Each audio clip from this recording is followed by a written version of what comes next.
ہمارے بزرگوں نے کس طرح یقیناً تعلیم اسلام سے محبت فرمائی اور اسلام کی تعلیم سے اپنے قلب کو منور فرمایا۔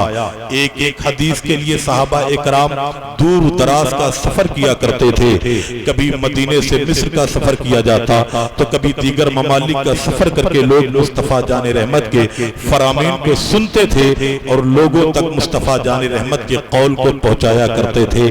آج ذرا دیکھیں کتنی سہولتیں ہیں، اس کے باوجود ہم پیغمبر اسلام کی تعلیمات سیکھنے کے لیے تیار نہیں، مصطفیٰ جان رحمت کی سنت سیکھنے کے لیے تیار نہیں۔ یہ ہماری کوتاہی اور لاپرواہی ہے، ورنہ میں بتاؤں آپ کو عزیزان وقار مدینہ منورہ کی سرزمین ہے، حضرت امام مالک ہیں۔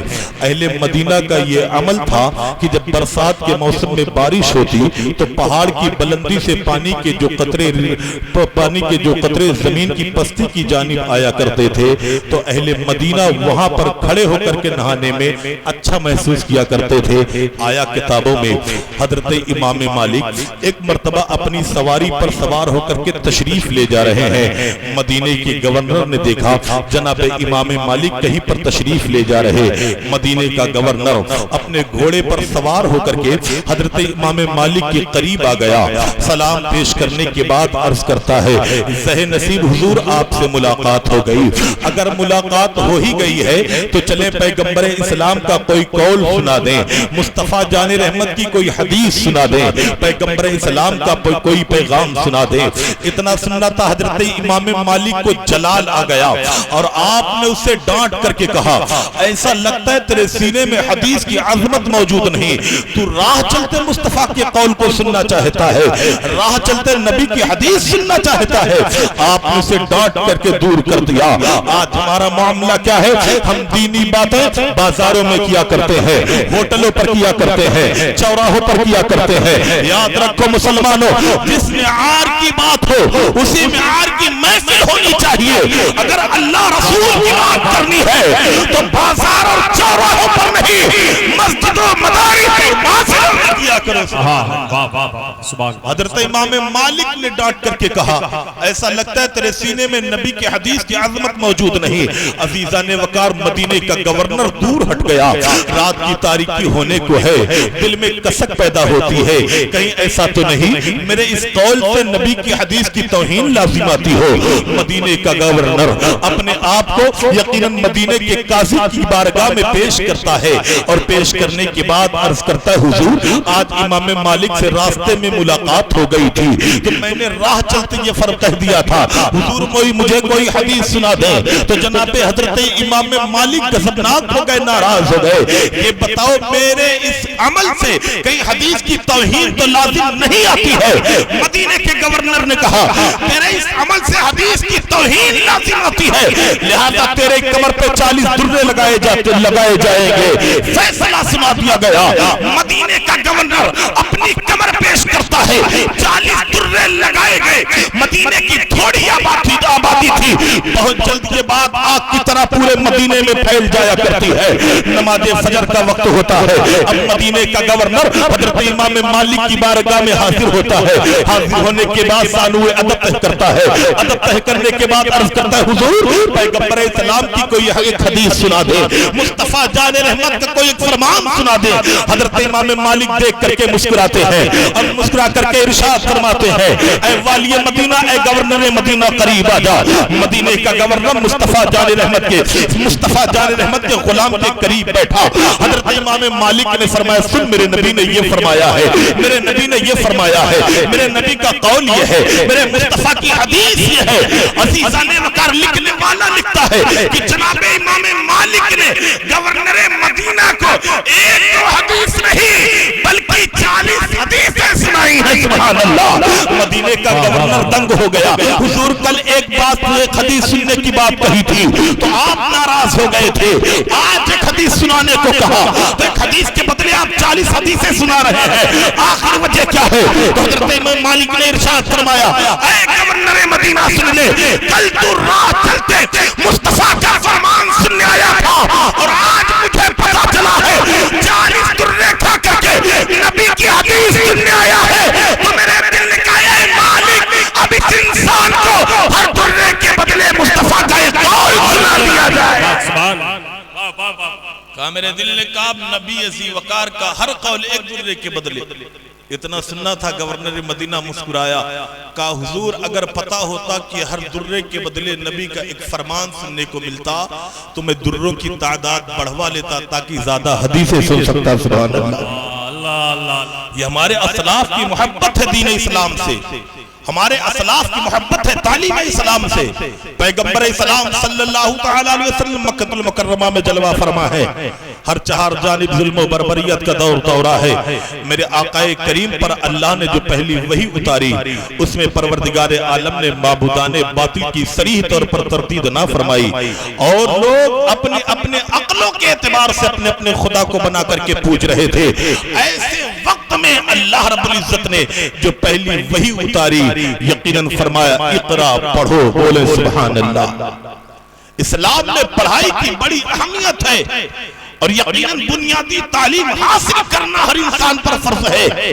میں یہ کہہ لوں تو یقیناً عزیزان وقار بھیجا نہ ہوگا کہ اسلام یقیناً بچوں کے لیے تعلیم بالجبر کا قائل ہے. اگر آپ اپنے بچوں کو بنیادی تعلیم نہیں سکھائیں گے اور عقائدوں اور اسلامی اصول نہیں سکھائیں گے تو یقیناً عزیزان وقار کر اس کے متعلق اللہ کی بارگاہ میں ہم سے اور آپ سے پوچھا جائے گا.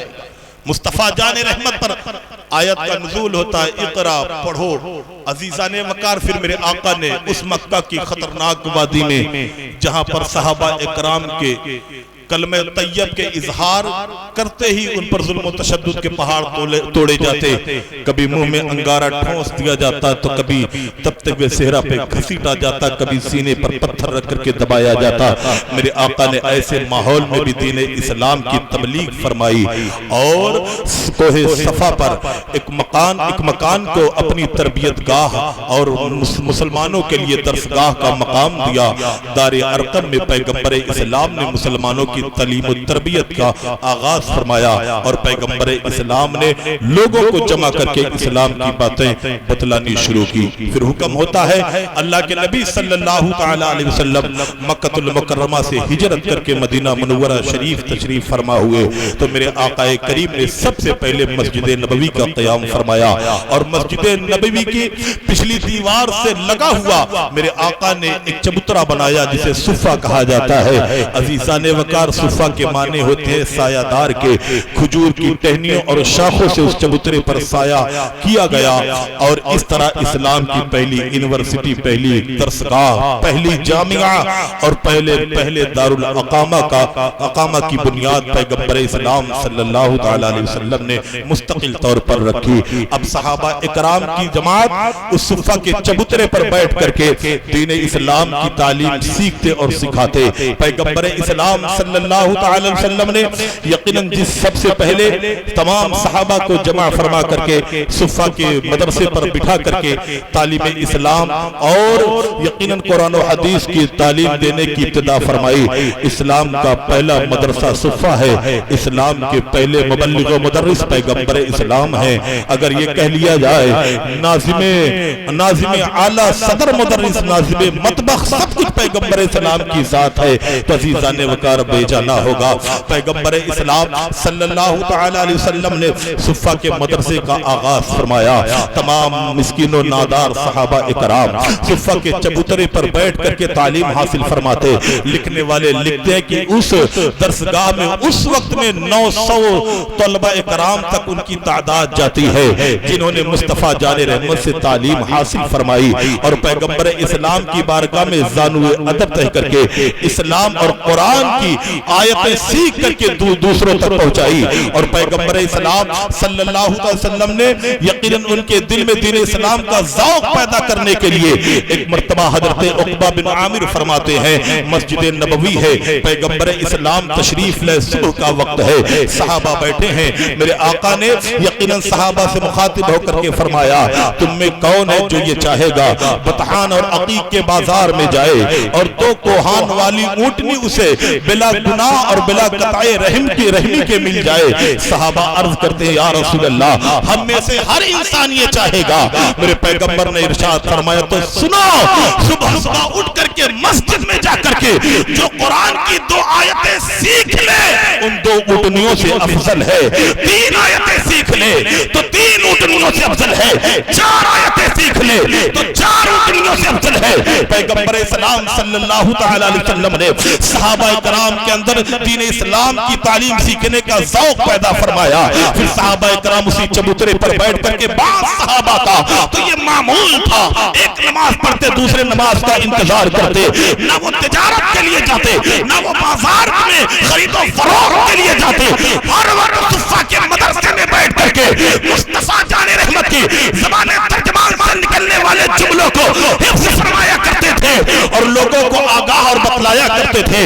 انہی صحابہ میں ایک صحابی رسول ہیں جن کا نام حضرت ابو ہریرہ ہے۔ 7 ہجری یا 8 ہجری کے آس پاس آپ کلمہ پڑھ کر کے مسلمان ہوئے اور تقریباً 3500 کے قریب حدیث مصطفیٰ جان رحمت کی آپ نے روایت فرمائی ہے۔ کسی نے پوچھا ابو ہریرہ تقریباً کم و بیش 4 سال نبی کی صحبت میں رہے لیکن سب سے زیادہ حدیثوں کے راوی تم ہی ہو، وجہ کیا ہے؟ فرمایا 2 ہی وجہ ہے، میرے تمام بھائی تجارت و فروخت کے لیے بازار چلے جایا کرتے تھے لیکن میں عبد الرحمن ابو ہریرہ نبی کی بارگاہ میں بیٹھا تھا اور مصطفیٰ جان رحمت سے حدیث سنا کرتا تھا۔ نعرہ تکبیر، نعرہ رسالت، جلسہ دستار بندی۔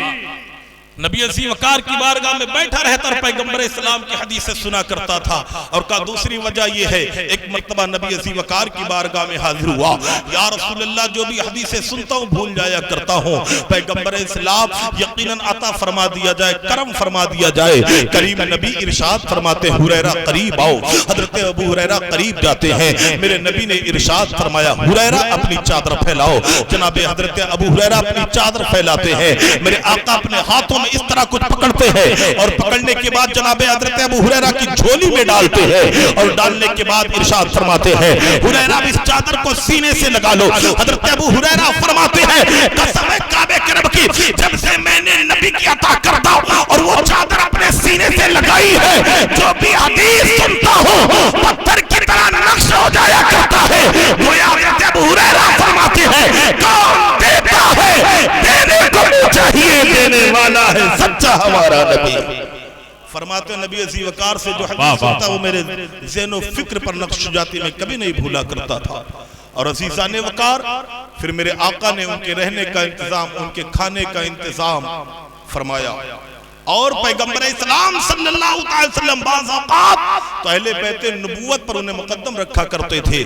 ایک مرتبہ حضرت فاطمہ الزہرا نبی عزیز وقار صلی اللہ علیہ وسلم کی بارگاہ میں حاضر ہوئیں اور حاضر ہونے کے بعد عرض کرتی ہیں یا رسول اللہ میں نے سنا ہے آپ کی بارگاہ میں بہت سارے غلام آئے ہیں، اے پیغمبر اسلام مجھے خادمہ دے دیا جائے تاکہ وہ میرے گھر کے کام کاج میں میرے ہاتھ بٹائے۔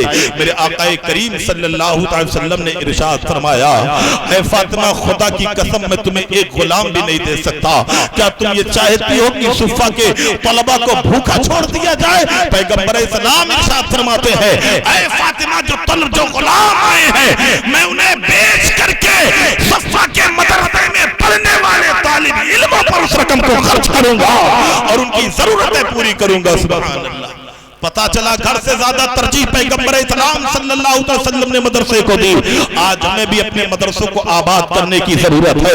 عزیزان وقار آج تک جتنے مدرسے بنے یا قیامت تک جتنے مدرسے وجود میں آئیں گے ہر مدرسے کا شجرہ صفحہ نبوی سے ملے گا اور پیغمبر اسلام صلی اللہ علیہ وسلم کے غلاموں جتنے بھی طالب علم آج میں دین حاصل کر رہے ہیں یا قیامت تک حاصل کریں گے ہر طالب علم کو صفحہ کے ان طالب علموں کا صدقہ ملتا رہے گا جنہوں نے اپنے کان کو مصطفیٰ جان رحمت کے قول کے لیے، اپنی آنکھ کو رخ مصطفیٰ کے لیے اور اپنے جسم کو خدمت مصطفیٰ کے لیے وقف کر دیا تھا۔ سبحان اللہ۔